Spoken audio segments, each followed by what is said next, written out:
What is good, Foundation Nation? Welcome into yet another disc review. Today we're checking out the Sky God 4 from Discmania. This is the first run of the P2 in the new Italian blend C-line plastic. And yeah, if you didn't see the hype video that Simon put out, first off, go check it out after you watch this review. Secondly, very good job hyping this disc up. Actually sold out pretty much everywhere immediately. At the posting of this video, we just had a small restock hit the site, but if that's gone as well, I'm sure you'll be able to get your hands on some of these. Seems like there was a plenty out there. But yeah, we're gonna go ahead and take a look at the P2 in the C-line plastic, and then take it out to a field. And today I'm also gonna be comparing it to the Big Z Luna. It seems that a lot of times the Luna and the P2 get compared next to each other, and I think they're two of the farther flying putters on the market. So I felt this would be a good comparison to do, to measure them next to each other and also take them out in the field and throw them. So we're gonna get some measurements, talk about the feel, all of that stuff, then we'll get out in the field, actually throw it, see how it compares, bring it back in here and score it. So feel-wise, I mean, the C-line plastic, their new C-line, I really have been enjoying. It offers a decent bit of grip while still having that little bit of, I mean, it's stiff, but it's got a little bit of tackiness to it. I've really been enjoying it. It's a good blend of premium line plastic. And in the P2, I think it makes it feel slightly deeper. That's why I made sure to get a premium plastic Luna here as well, because I think premium putters, they tend to do that. The P2 is already slightly deep for my personal preference, and this definitely makes it deeper, but it's not so deep that it's uncomfortable. If you're a power gripper, you can definitely still get all four fingers in there and you'll be pushing up against the flight plate still, which is what I think you kind of want when you're power gripping. So it's deep enough that you can still do that. And fan grippers, I have medium-sized hands. If you have small hands, that might be an issue with how deep this disc is, but it's a pretty standard size putter, but I wouldn't call it shallow by any means. And I think it's mainly because of how the shoulder of the disc kind of rises in this premium plastic. A lot of the baseline P2s tend to be a little bit flatter on the top, whereas this definitely has a little bit more of a shoulder. I think that kind of adds to the deepness of it. But yeah, it feels great, looks great. We'll see how it flies here in a second, but first let's go ahead and measure it up next to the Luna here, see the similarities, see the differences before we actually head out into the field. Shape-wise, the P2 is definitely, I mean, I can already just look and tell you it's gonna be a lot deeper. It also looks like it's gonna be a little bit more stable than these Lunas. So let's go ahead, get the calipers out, get some measurements. All right, rim width on the P2, we're looking at 10.48 millimeters in comparison to the Luna here.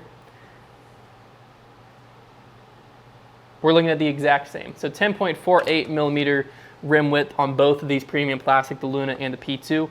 I think the big difference is going to come in the depth here. So let's go ahead and measure the P2 depth first. All right, we're looking at 19.62 from the top of the shoulder down to the bottom of the rim on the P2 here. Zero this out, and this is interesting. So if I go on just the rim, we're looking at 18.16 on the Luna, but if I actually push it all the way onto the shoulder, which is similar to what I was doing on the P2, it's looking at 21.78. I'm gonna just keep that measurement there. You know, these are measuring very, very similarly. Let me make sure on the depth here on the P2, I actually push it all the way on. Yeah, so they're measurement-wise spitting images of each other, which is crazy to me because looks-wise and feel-wise, the Luna just seems so much shallower. I think what it is I think the Luna, it's 100% what it is. So if I look at these two close up next to each other, the P2 gets to its maximum depth a lot quicker than the Luna. The Luna has like a more slow ride on the shoulder up, and the tallest part is more towards the center of the disc, whereas the P2 gets up to that point a lot quicker and then shallows out. So depth and rim width, I mean, these discs are basically identical. The rim shape, there's a not drastic, but a very notable difference between the Luna and the P2. The Luna is a lot more rounded rim, whereas the P2 has a little bit more of a sharp edge. I would imagine that's gonna be, I think what we're gonna end up seeing in the field here, if I had to guess, is we're gonna be looking at a comparable amount of glide, but the P2 is going to be notably more stable because of the bottom rim shape here. But enough talking about the technical parts of this disc. Let's go ahead and get in the field and see what the Sky God 4 is all about. All right, so this first throw here, threw on a little bit of a hyzer. Just wanted to gauge the throw, what this putter is going to be like, and replicated it pretty well with the second Sky God we had in the field, both relatively stable. And then this is the Luna right here. Notice it wants to flip up slightly more in the flight. It still has a good fade at the end, but it's not nearly as noticeable as on the Sky God. So here we actually go flat with this purple one. Nice and straight, and there's the solid finish at the end.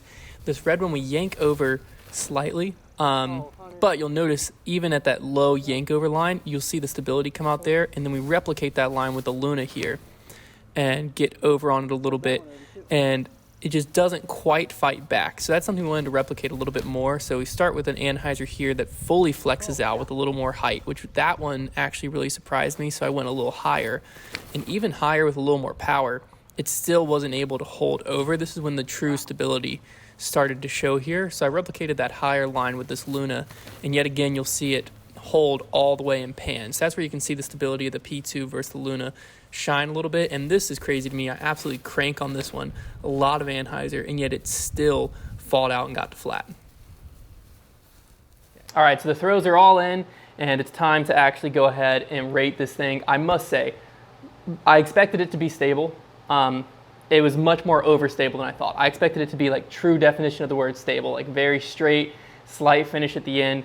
This was an overstable putt and approach disc. Honestly, not really good comparison to the Luna, which is crazy to me because like we saw before, the rim width and the depth, a lot of it looked very similar to the Luna. Flight-wise, maybe more Envy flight-wise, to be honest with you, like a premium plastic Envy is kind of what we're seeing. But I mean, it had an incredible amount of glide with a very solid, overstable finish. I put it on some crazy anhyzers and it fought out to get to flat, which is just, it was very surprising to me to see how much this disc wanted to fight out of those angles. So let's go ahead and go with feel first. I think for a premium plastic putter, the C-line plastic works very well on the putter, and while it is a little bit more on the deep side, it's still very comfortable. I think that the way it gets to deep, the way that it's a little bit more rounded on the shoulder, lets you get a lot more comfortable with it. I don't feel super uncomfortable. I definitely think it is a little bit more on the deeper side, so I'm not going to go ahead and give it like a crazy high score, but I am going to put it in the upper 8s. We're going to go with an 8.5 out of 10 on the feel here. All right, next up on the rating, we're going to talk about the flight of the Sky God 4. Like I said, a lot more stable than I expected, but I think it's exactly kind of what they designed it to be, exactly what they wanted it to be, and it's a great flying putter. There's not a lot out there on the market like it, where it has such a good overstability that I would even throw it into headwinds, to be completely honest with you, but it has a ton of glide. I really enjoyed the flight of it. I will say that combination of glide and fade for my personal game isn't something I'm ever looking for, because if I want something to fade hard, I want it to get down quick, and stuff that just like hyzers that much, it's just not something I personally like using in my game, but it's a ton of fun in the field. So I don't want to knock it too much for that, but I don't think it's anything crazy. Again, I think it's very similar flight-wise to like an Envy. The Penrose from EV7 is similar. I'm sure there's some other ones. I think a premium plastic Judge would fly pretty similar to this. So it's not anything that we haven't seen before. It does have a decent bit of glide for a putter, but it's nothing that I'm like losing my mind out there. So very solid flight, nothing absolutely insane. So I'm going to go ahead and go with an 8 for the flight, 8 out of 10 for the flight. And the last rating we're going to give is true to advertise. So I'm going to go ahead and pull up exactly what Discmania is advertising the Sky God 4 to be, and we'll see if that lines up with my experience with it. All right, so Discmania advertised the Sky God 4 flight as true and stable with some nice glide and trusty fade in both high and low speeds. Throwing off the tee and for shorter approaches, this disc can handle quite a bit of torque, even though it's not an extremely overstable putter. I think that's pretty spot on. It's not extremely overstable, like one that's going to dump and get to the ground. It does have a decent bit of glide, and it is true and stable with a trusty fade in both high and low speeds. The only thing is, I do think that calling it true and stable with a nice glide, it kind of, and the flight numbers of this kind of don't tell the full story of how stable overstable this disc is. It's not extremely overstable, so there they are accurate, but it is a little bit more stable than that would tend to lead you to believe. So I think true to advertised, reading that, not a single thing stood out as like that's 100% wrong. I don't think it quite tells you how overstable, so I'm gonna go with an 8.5 out of 10 there as well, which that leaves us with an 8.33.